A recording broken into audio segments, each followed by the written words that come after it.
O wag ka magagalit ha. Bakit nga ba ang daming nagiging successful sa Facebook ads pero ikaw hindi?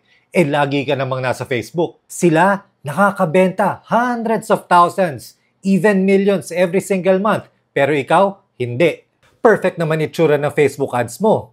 Maganda naman ang pagkaka-edit. Pero bakit talo ka pa rin ng mga competitors mo na ang papangit ng creatives? There is this one thing na lagi kong tinatandaan pagdating sa Facebook advertising. And it helps me generate sales like this for my clients. 784,000 last month or 44 million pesos. At this month, in Shopify sales month to date, November 1 to November 20, pag in-apply natin, nasa $914,000 or 52 million pesos, hindi pa tapos ang buwan. Kaya remember this phrase, speed beats perfection. Madalas na na-observe ko sa media buyers, business owners, and strategists, nagko-consume sila ng sobrang daming time para gawing perfect ang isang ad.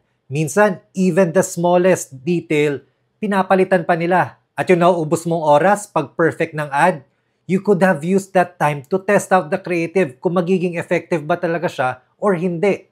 Isipin mo nag-consume ka ng 3 days to create an ad, tapos malalaman mo, hindi naman pala siya effective. Ang daming naubos sa'yo na oras na sana nagamit mo na to gather data. Dito sa account na to, I test minimum of 3 creatives every single day. I run it for 3 days and makikita ko na kung may potential ba siya or wala.